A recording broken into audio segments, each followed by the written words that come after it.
आइए इस वीडियो में हम आपको बताने की कोशिश करते हैं कि अगर आप लखनऊ से होते हुए और बहराइच और ये जो है नानपारा इसको क्रॉस करते हुए आप नेपालगंज होते हुए पोखरा जाना चाहें तो रास्ते में क्या आपको कठिनाई आएगी, कैसे आप जाएंगे, इन सब चीज़ों की जानकारी हम आपको इस वीडियो में देने की कोशिश करते हैं। आप लखनऊ से स्टार्ट करें, लखनऊ से स्टार्ट करेंगे तो ये लगभग 157 या 160 किलोमीटर की आपको पड़ेगा।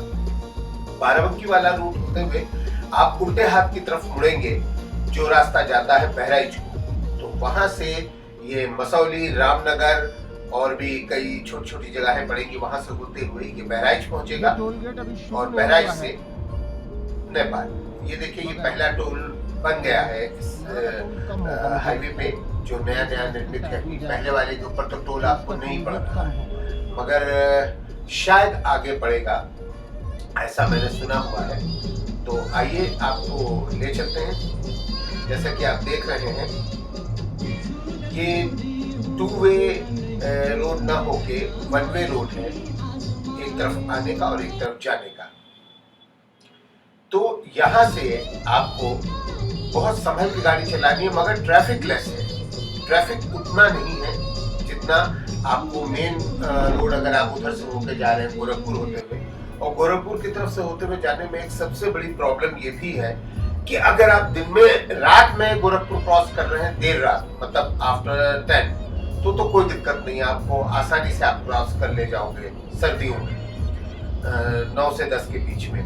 और सुबह के वक्त अगर आप 8 बजे से 7 बजे से पहले, 7:30 से पहले क्रॉस कर रहे हो तो आप कर ले जाओगे, मगर बाकी जगहों पे आपको दिक्कत आ सकती है खाली गोरखपुर से क्रॉस करने में। अच्छा, अगर एक दूसरा रास्ता और भी है, गोरखपुर से पहले बस्ती से होता हुआ एक रास्ता है, वो भी सेम कंडीशन के ऊपर है कि बीच बीच में बाजारें पड़ेंगी, छोटे छोटे गांव पड़ेंगे, रास्ता बहुत बहुत नैरो है, तो वहां भी आपको इस बात का ख्याल रखना है। तो मैंने सोचा कि क्यों ना ये रास्ता अपनाया जाए। और प्लस बस्ती वाले रास्ते के ऊपर करीब 10-15 किलोमीटर के 2 पैच पड़ते हैं जो बहुत बुरी हालत में है।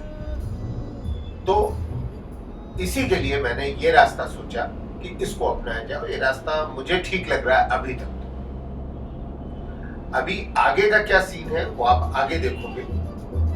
यहाँ के ऊपर जो मुझे एक चीज दिखाई दी वो ये है कि ये रोड नई बनी है और बहुत अच्छी बनी है।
घाघरा नदी कहते हैं यहाँ से, सरयू, यही आगे जाके अयोध्या जी में मिलती है।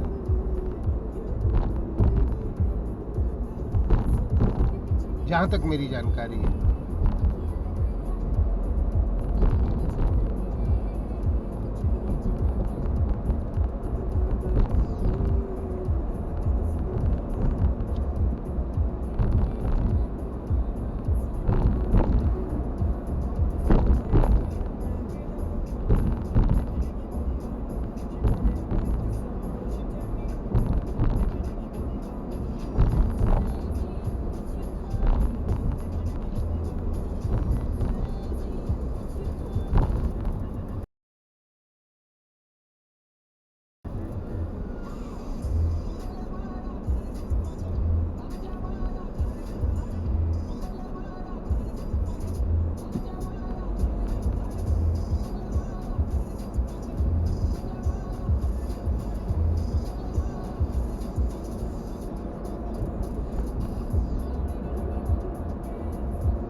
वयं झरणं गच्छामि।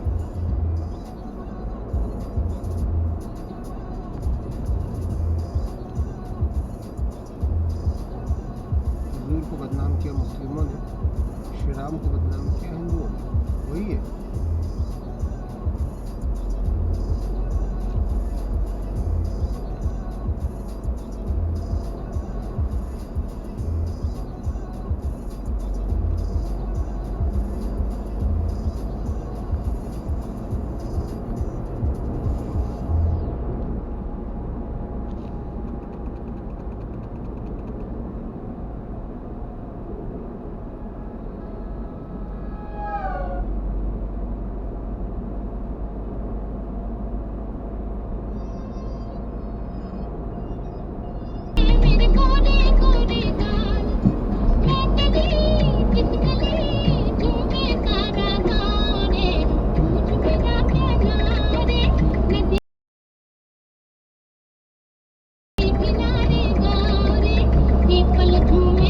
In 600 meters.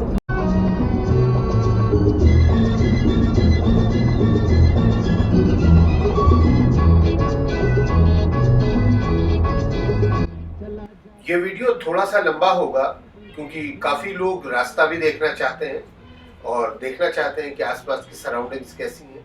अगर आपको इस तरीके का नहीं पसंद है तो आप थोड़ा बहुत फॉरवर्ड करके भी इसको देख सकते हैं। अदरवाइज यहाँ पे अगर आप इसको पूरा देखेंगे तो काफ़ी छोटी छोटी हो सकता है आपको पढ़ने में, दिखने में थोड़ी बहुत जानकारियाँ भी मिल जाए जो आपके शायद थोड़ी बहुत काम आ सके अगर आप प्लान कर रहे हैं नेपाल जाने का, पोखरा जाने का, इस रास्ते के थ्रू जो मैंने आपको बताया है।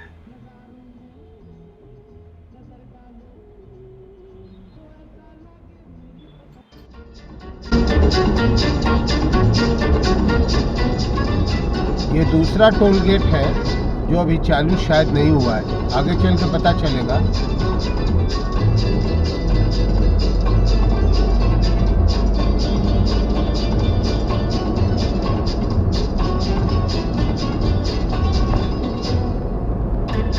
शायद चालू है।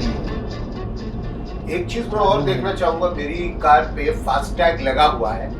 मैं इसका भी एक विश्लेषण और एक टेस्ट करूंगा कि फास्टैग को हमारी ये जो टोल बूथ हैं ये कितना ऑनर करते हैं। लीजिए, टोल बूथ आ गया है, देखते हैं क्या होता है।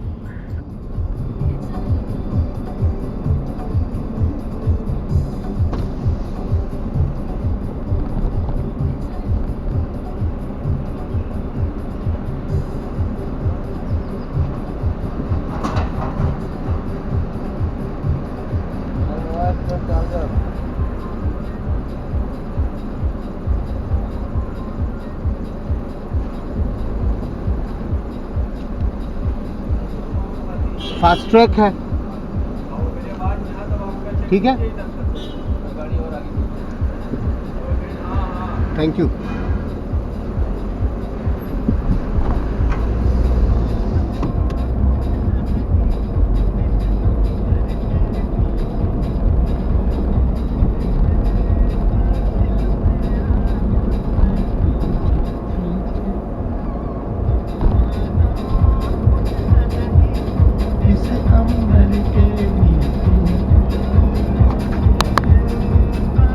आपने देखा कि फास्ट ट्रैक ने यहाँ भी काम किया।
ख्याल से ये दूसरा टोल गेट है।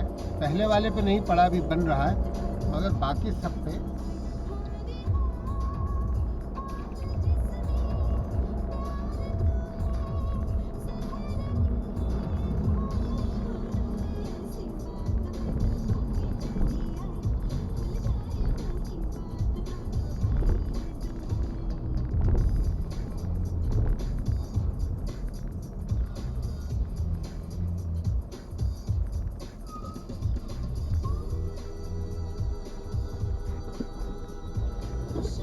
अब यहाँ देखना है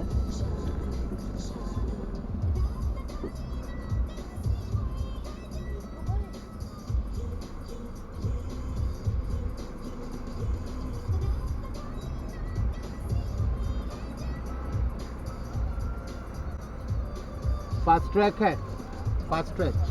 हाँ, आप कैमरे पे बोलेंगे ये बात? नहीं, ये हमारी प्रॉब्लम नहीं, आप कैमरे पे बोलिए। नहीं है, मैं दे दूंगा पैसे, आप कैमरे पे बोलेंगे। पीछे लिए हैं।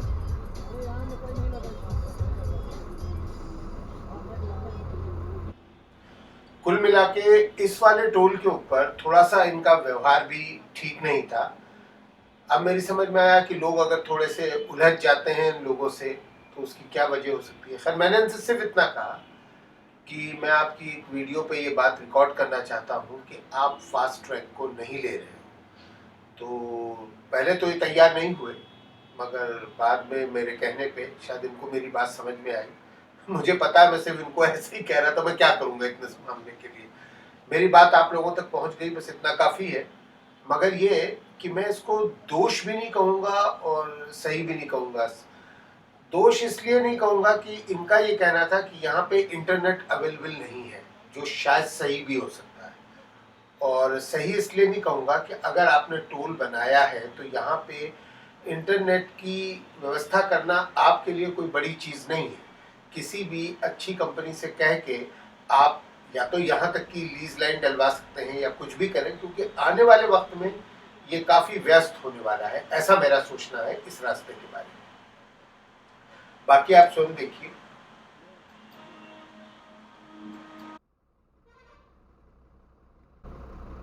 ऑन द रिकॉर्ड हम लोग डाल रहे हैं और कोई बात नहीं है।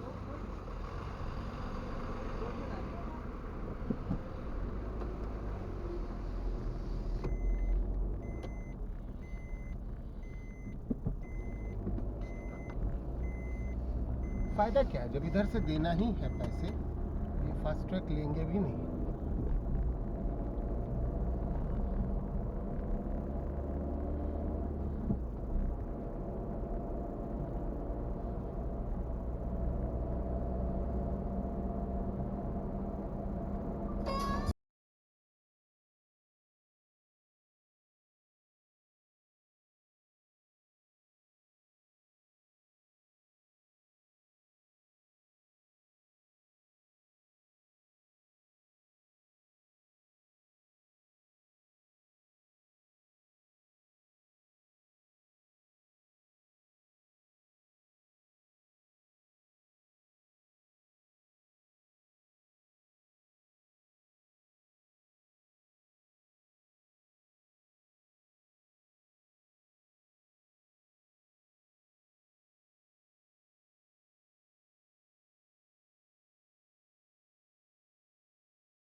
In 400 meters, National Highway 730 जाने के लिए बाएं मुड़ें। जाने तमन्ना क्या कर डाला आंचल में मुस्का के जाने तमन्ना क्या कर डाला National Highway 730 जाने के लिए बाएं मुड़ें। दिल की धड़कन और बढ़ाती यूं देखा शर्मा के जाने तमन्ना Continue on National Highway 730 for 6 kilometers.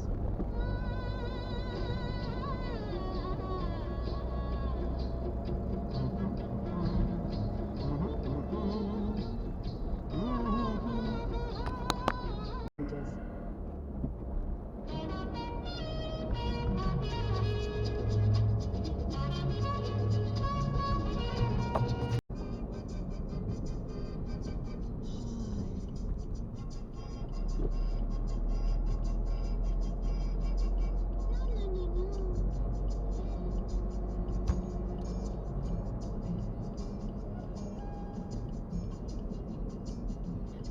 YouTube पे चैनल है मेरा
बॉर्डर से जस्ट पहले ये पहला स्पॉट पड़ता है जहाँ पे हम लोगों को अपना गाड़ी का नंबर अपनी कहाँ से आ रहे हैं कहाँ जा रहे हैं ये इंडिया गवर्नमेंट को लिखाना पड़ता है गाड़ी के नंबर और लाइसेंस नंबर के साथ। इसके बाद शुरू हो जाता है नेपाल बॉर्डर, जो कि आप देख रहे हैं कि सामने आ रहा है। यहाँ पे थोड़ा सा ध्यान रखने की ज़रूरत है। मेरी समझ से परे है ये बात कि हर नेपाल बॉर्डर पे, चाहे वो सुनौली का हो, चाहे रुपेडिया नेपालगंज का हो, हर जगह बॉर्डर से जस्ट पहले ये रिक्शे वाले या ये जो ऑटो वाले आपको इधर से उधर पहुंचाते हैं या उधर से इधर लाते हैं, ये सब इतनी गलत तरीके से चलाते हैं। मतलब ये एक जगह की प्रॉब्लम नहीं है और थोड़े से बदतमीज भी होते हैं। कोई रूल नहीं है। देखिए ये उल्टे चले आ रहे हैं यहाँ पे से। मतलब कौन सी चीज, तो यहाँ पे आपको विशेष ध्यान देना है। इस बात को बहुत ध्यान से समझिएगा। यहाँ छोटी छोटी सी बातें बहुत बड़ा रूप लेके आपको परेशान कर सकती हैं। तो बिल्कुल काम डाउन, कंपोज रहिए और अपना जो भी है एक्सीलेटर, आप चाहे कार से हो या बाइक से हो, बहुत धीमे रखिए, बहुत पेशेंस के साथ क्रॉस कीजिए दोनों ही जगहों पे। यहाँ पे बहुत ही छोटी छोटी सी माइनर बातों के ऊपर ये सब आपसे झगड़ा कर लेंगे और किसी आपकी गाड़ी भी डैमेज हो सकती है जी। दूसरी सबसे बड़ी चीज़ है कि आपकी गाड़ी भी डैमेज हो सकती है। ये देखिए, ये नेपाल पुलिस खड़ी है, इन्होंने मुझे इशारा किया है कि मैं कॉर्नर पे लगाऊं, तो मैं अब यहाँ पे कॉर्नर पे लगाऊंगा। यहाँ मुझे आगे की जानकारी दी जाएगी। देखता हूँ ये क्या चीज़ें मुझे बताएंगे। मैंने गाड़ी खड़ी कर ली है।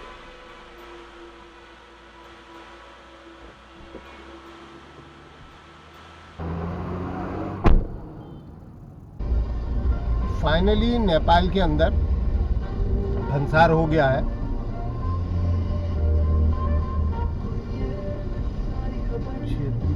हाँ तो ठीक है, 2,500 रुपये करीब लगेंगे इसमें।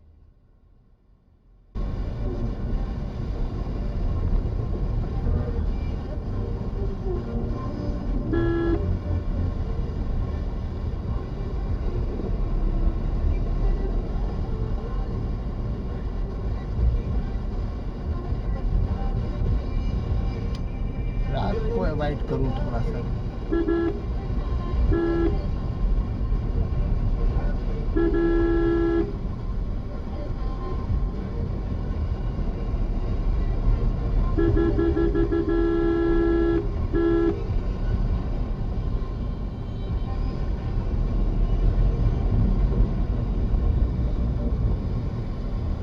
अब यहाँ पे एक बहुत ही विशेष बात मैं आपको बताना चाहूँगा कि यहाँ से आपने भंसार करा लिया, जिसको मैंने इन्फॉर्मेशन लॉग में आपको बता दिया है। ये वेरी होता है थोड़ा बहुत, कि कभी कम कभी ज़्यादा थोड़ा बहुत। यहाँ पे आपको एक आसानी है सुनौली बॉर्डर्स में जो नहीं है, वो ये है कि यहाँ पे कोई आपको ज़्यादा परेशान नहीं करेगा, एग्जैक्ट वही प्राइस लेगा जो लिखा हुआ है। कोई मीडिएटर, कोई दलाल नहीं होगा जो जबरन आपसे कहे कि ये काम मैं करा दूँ, वो करा दूँ। किसी चीज़ की फ़ोटोकॉपी नहीं लगेगी। सीधा सीधा आपके ओरिजिनल पेपर देख के वहाँ एक बंदा बैठा है जो आपकी सारी चीज़ें उसमें फिल कर देगा, जिसमें वो आपसे कोई भी पैसा नहीं लेगा। मेरे लिए तो उन लोगों ने थोड़ा सा आगे ही बढ़ के किया कि मुझे मनी एक्सचेंज भी कर दिया था थोड़ा बहुत। देखिए, पुलिस हर जगह है यहाँ पे, तो स्लो रखिए और हो सके तो आगे के रास्ते के बारे में उनसे पूछते रहिए, वो ज़्यादा बेहतर होगा आपके लिए। वो बहुत हेल्पफुल है। नेपाल की पुलिस जो है आपको पूरा सहयोग देगी कि कहाँ जा रहे हैं आप, कहाँ पे से कहाँ जाना है आपको। तो फिर इसके बाद बस एक ही कार्यक्रम बनता है भंसार के बाद कि आपको रोड परमिट लेना है। भूलिएगा नहीं, रोड परमिट लेना है, जो कि बहुत ज़रूरी है। और उस रोड परमिट सेंटर को इस सड़क पे खोज पाना बहुत मुश्किल है। तो मेरी एक राय है कि उल्टे हाथ की तरफ ध्यान रखिए, और जो गलती मैंने आगे की है उसको मत कीजिएगा।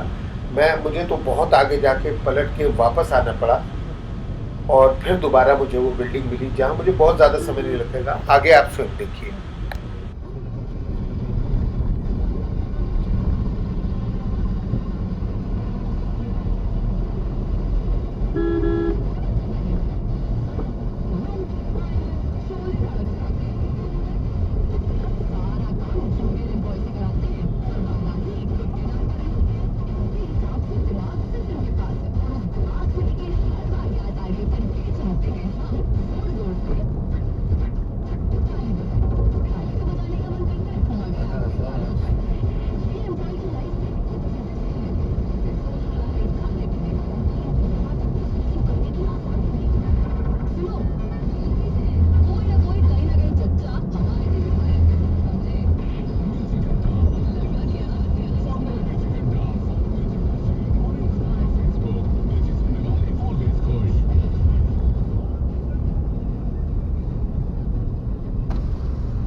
अरे सर, ये नंबर प्लेट कहाँ मिलेगी? ओके। दूसरी एक और चीज़ मुझे वहाँ पे किसी ने बताया कि एक आपको टेम्परेरी नंबर प्लेट मिलती है। बताया क्या, बहुत साल पहले मुझे याद है कि सुनौली बॉर्डर से मिला करती थी एक नंबर प्लेट, जो आपको अपनी गाड़ी की ये जो शील्ड होती है, विंडशील्ड होती है, इसके सामने लगाना पड़ता था ताकि वो दूर से दिखे। तो मैंने पता किया तो ये पता चला कि अब वो कानून ख़त्म कर दिया गया है, उस टेम्परेरी नंबर प्लेट की कोई ज़रूरत नहीं है। देखिए हम इन सब चीज़ों को छोड़ते हुए, और वो परिवहन निगम का ऑफिस हमसे पीछे ही छूट गया है और हम काफ़ी आगे निकल आए। आइए आगे देखते हैं।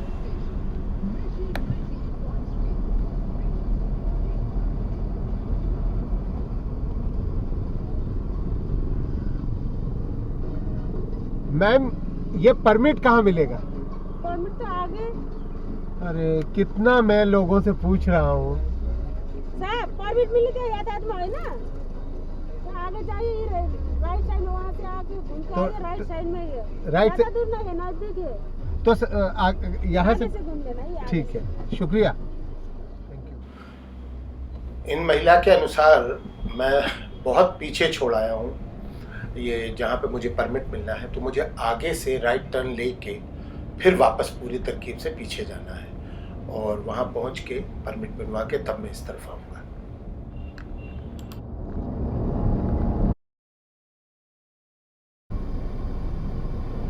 मैं फिर आगे निकला जा रहा था, मगर फिर मुझे इसका बोर्ड दिखाई दिया।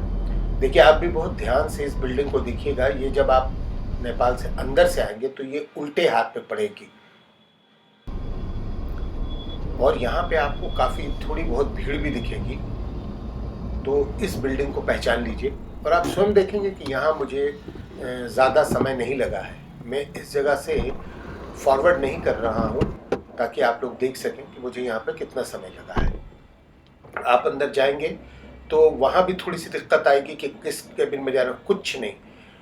अंदर आप जाएंगे, सीधे हाथ की तरफ एक ऊपर की तरफ जीना गया हुआ है, उसी जीने के नीचे एक टेबल और एक कुर्सी रखी हुई है जहाँ पे ये एक व्यक्ति कोई बैठता है। जो भी हो वो उसी जगह आपको मिलेगा, किसी अंदर किसी रूम में पूछने की ज़रूरत नहीं है। सीधे हाथ के ऊपर एक सीढ़ियाँ ऊपर गई हैं, जस्ट उस सीढ़ियों पे चढ़ने से पहले सीधे ही हाथ पे ये एक छोटी सी डेस्क और ये बंदा आपको बैठा मिलेगा। आप देख सकते हैं कि यहाँ पे काफ़ी लोग हैं, आसपास दुकानें भी हैं जहाँ पे से आप फ़ोटो स्टेट या कोई चीज़ की भी करवा सकते हैं, जिसकी कोई ज़रूरत हमें तो फ़िलहाल नहीं है। एक और विशेष बात मैं आपको बताना चाहूँगा इस बॉर्डर के बारे में। आप आइए, ये बॉर्डर बहुत आसान है और बहुत इजी पड़ेगा आपको, मगर एक यहाँ पे सबसे बड़ी परेशानी है कि जैसे हम सुनौली बॉर्डर के अंदर आते हैं तो हमें अपना वैलिड एक फ़ोटो और एक फ़ोटो आईडी देने के बाद हमको हमारा एक सिम मिल जाता है जो आप अपने नाम पे ले सकते हैं। वो यहाँ पे मैंने यहाँ से आगे चलने के बाद बहुत सी दुकानों पे पूछा है, बहुत सी दुकानों पे पूछा है, मगर अप टू बुटवल मुझे वो कहीं भी नहीं मिला। तो इस बात को ध्यान रखिएगा कि अगर आपको सिम लेनी है तो आगे का रास्ता आपको बिना नेपाली सिम के चलना पड़ेगा इस रास्ते पे, क्योंकि इधर के लोगों को ये मालूम ही नहीं है कि नेपाल सेल जो है वो इस बात की अनुमति देता है कि कोई भी हिंदुस्तानी व्यक्ति या कोई भी फॉरेन का व्यक्ति जो कि यहाँ पे आया है वो अपनी आईडी दे के और इसको ले सकता है अपने हिसाब से।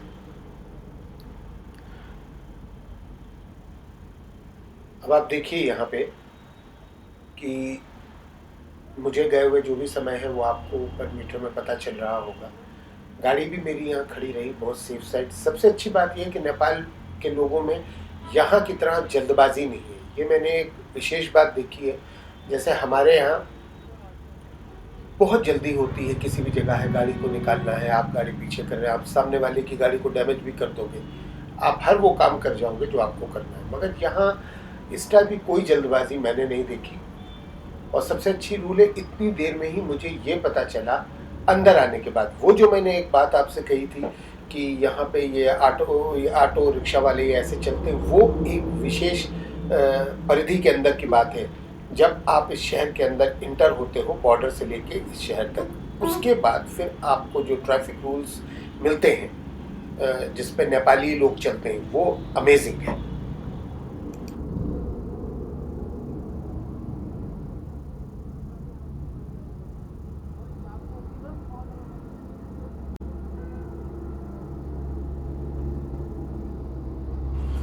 दूसरी एक बात और रह गई है, वो ये कि ये जो बंदा है जो आपको मिलेगा, ये रोड परमिट लेने वाला, जहाँ से आप लोगे, जो आपको रोड परमिट देगा, तो वो आपसे डिमांड करेगा 650 नेपाली रुपीज़। एक बात का और ध्यान और भी देना है कि कंफ्यूज मत होइएगा कि इंडियन रुपीज़ और नेपालीज रुपीज़, वो जब बात करेंगे तो वो नेपाली रुपीज़ में बात करेंगे। तो 650 रुपये नेपाली आपसे मांगेगा, और मुझे बॉर्डर पे बताया गया था कि सिर्फ 500 रुपये बचेंगे। तो मैंने इनसे सीधे सीधे कहा कि मैं आपको 550 रुपये ही दूंगा, प्लीज़, मुझे बॉर्डर पे बताया गया है कि 500 रुपये पड़ेंगे। तो फिर इस आदमी ने मुझसे बहस नहीं की और मुझे 550 रुपये में रोड परमिट ठीक से बना के दे दिया। मैं वहाँ से बराबर अपनी गाड़ी की तरफ निगाह रखे हुए था, जैसे मतलब होता है कि बिल्कुल रोड पे खड़ी हुई है ट्रैफिक, यहाँ पे इंस्पेक्शन, आपने खुद देखा होगा कि थोड़ी थोड़ी दूर पे ही पुलिस के बूथ हैं और गाड़ियाँ भी रन कर रही हैं। नेपाल में सिक्योरिटी बहुत टाइट है, तो मैं बार बार देख रहा था कि कहीं ऐसा तो नहीं कि वो आके गाड़ी उठा ले जाए या कहें कि रोड के ऊपर कैसे खड़ी हुई है। मगर ऐसा कुछ इसलिए शायद नहीं हुआ कि ये ऑफिस है, इसके बाहर जैसे हमारे हिंदुस्तान में गाड़ियाँ खड़ी होती हैं, तो वैसे ही गाड़ी खड़ी करके ही आदमी अपना बनवाएगा। दूसरा, यहाँ लोग तरीके से अपना काम करवाते हैं। थोड़ा सा समय अंदर मुझे ज़रूर लगा, मगर काम मेरा ठीक से हो गया। एक चीज़ और मैं आपको बताना चाहूँगा कि इस बॉर्डर के थ्रू अगर आप आना चाह रहे हैं, तो आप अगर लखनऊ से चल रहे हैं या लखनऊ पहुँच के आगे आना है, तो आगे की यात्रा आप इस तरीके से प्लान करें कि लखनऊ आप क्रॉस कर ले जाए सुबह 4 या 5 बजे। जैसे कि मैंने तो एकदम से मेरा प्रोग्राम बना, कोई आने का नहीं था, तो मैं तो करीब 12:30 या 12 बज गए मुझे लखनऊ से निकलते निकलते, और इस वक्त इस जगह पे दिन का 3 बज रहा है। और अब आप खुद कैलकुलेट कर लीजिए कि लखनऊ से यहाँ तक सारे कामों पे रुकते रुकाते और मुझे कितना समय लगा होगा। और स्पीड भी मेरी मॉडरेट रही, बहुत हाई स्पीड पे मैंने नहीं ड्राइव किया। तो जो भी समय आपको लगना है, क्योंकि मैं ऐसा क्यों कह रहा हूँ ये आपको आगे की वीडियो में पता चलेगा, तो ध्यान से देखते रहिए। सीरीज अभी चालू है। ये मैं वीडियो फास्ट फॉरवर्ड इसलिए और भी नहीं कर रहा हूँ कि ताकि आपको समय का भी अंदाजा लग जाए कि अंदर मुझे कितना समय लगा है वास्तव में।